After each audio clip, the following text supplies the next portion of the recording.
Hamas ने एक बड़ा हमला इजराइल पर किया है। इससे पहले इजराइल लगातार गाजा पट्टी पर हवाई हमले करता है। पिछले दिनों इजराइल के हमले में फिलिस्तीन के हजारों लोग मारे गए, न जाने कितने लोगों ने अपनी जान गंवाई। पर इस बार हमास ने जोरदार जवाब दिया है और हमास की ओर से किए गए ताजा हमले में इजराइल को बहुत बड़ा झटका लगा है। ये साल का सबसे बड़ा हमला माना जा रहा है। जो सूचना सामने आई है उसके मुताबिक देर रात हमास की ओर से खतरनाक रॉकेट फायर किए गए। सबसे बड़ी बात ये कि जो रॉकेट फायर किए गए वो बहुत कम समय में एक साथ कई मारक फायर कर सकता है। हमास की ओर से इससे पहले भी एक साथ कई रॉकेट फायर किए गए। आधे से ज्यादा रॉकेट इजराइल में सटीक ठिकानों पर गिरे। जिन ठिकानों पर हमास ने निशाना साधा वो पूरी तरह से बर्बाद हो गए। इजराइल का एयर डिफेंस सिस्टम एक बार फिर पूरी तरह से फेल नजर आया।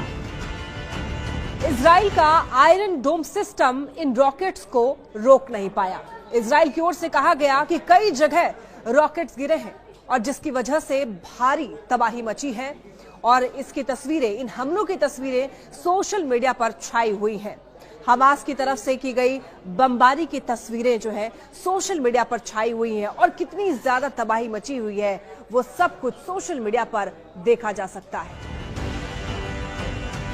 इन रॉकेट्स अपार्टमेंट और बिल्डिंग पर गिरते हुए दिखाई दिए।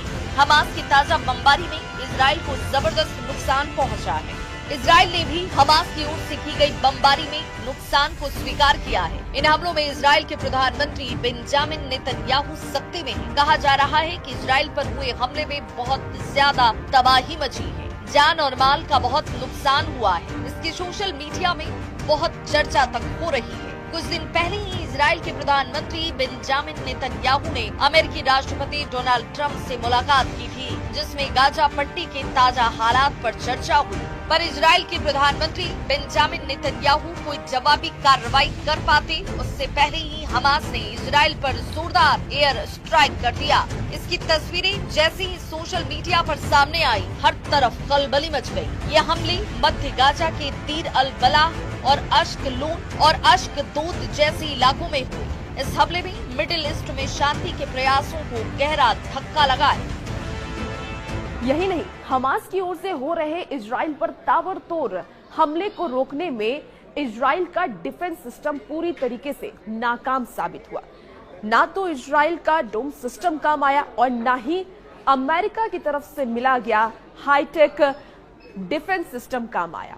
अब अगर आने वाले वक्त में इजराइल और ईरान का युद्ध होता है तो इजराइल पूरी तरीके से तबाह हो सकता है।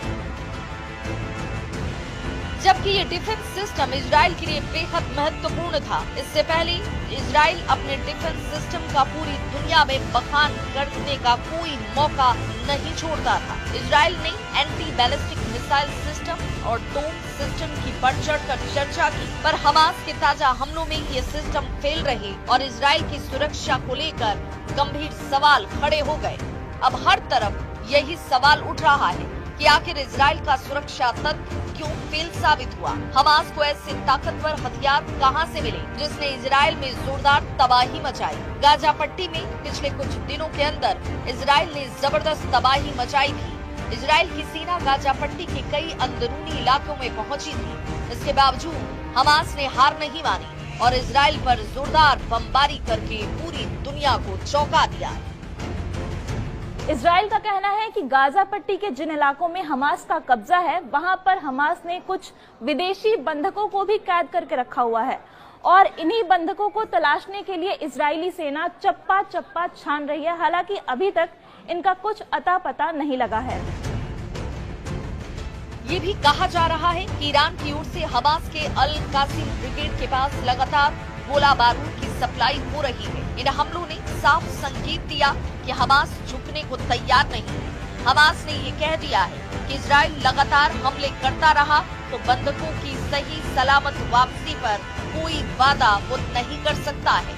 इजराइल अमेरिका से चाहे कोई भी डील कर ले, हमास ने दावा किया कि फिलिस्तीनी गाजा पट्टी से हटने वाले नहीं। अगर इजराइल जबरदस्ती फिलिस्तीनियों को गाजा पट्टी से हटाने की कोशिश करेगा तो इजराइल की ये कोशिश सफल नहीं होगी। इसीलिए हमास के लड़ाके एक के बाद एक इजराइल पर लगातार अटैक कर रहे हैं। और मिसाइलों के ताबड़तोड़ वार से इजराइल को मिट्टी में मिलाने पर आमादा हैं। उधर हमास के हमलों के जवाब में गाजा पट्टी के विभिन्न क्षेत्रों में इजरायली हमले में कम से कम 19 फिलिस्तीनी मारे गए। गाजा सिविल डिफेंस का कहना है कि गाजा शहर के उत्तर पूर्व में खास करके जो इजराइल ने निशाना बनाया घरों को, उसमें 10 महिलाओं और बच्चों को मार दिया गया। गाजा पट्टी के उत्तर में जबालिया क्षेत्र में इजरायली सेना ने 3 लोगों की हत्या कर दी और अन्य को घायल कर दिया। गाजा पट्टी के दक्षिणी शहर खान यूनुस में इजरायली ड्रोन हमलों में कम से कम 2 बच्चे समेत 5 लोगों की जान चली गई। वहीं केंद्रीय नुसेरात शहर में विस्थापितों को भोजन वितरित करने वाले एक टेंट पर इजरायली विमान के हमले में एक शख्स की मौत हो गई। फिलिस्तीनी सुरक्षा सूत्रों के अनुसार पिछले कुछ समय से गाजा सिटी के पूर्वी हिस्सों बेत हनून और बेत लाहिया क्षेत्रों में इजरायली तोपखाने से लगातार गोलाबारी की जा रही है। इस बीच हमास के सशक्त विंग अल कसर ब्रिगेड ने एक बयान में कहा कि उसके लड़ाकों ने गाजा सिटी के पूर्वी हिस्से में स्थित अल वफा अस्पताल के पास 3 इजरायली मकारवा 4 टैंकों को निशाना बनाया। हालांकि इजरायली सेना ने अब तक इन हमलों पर कोई टिप्पणी नहीं की है।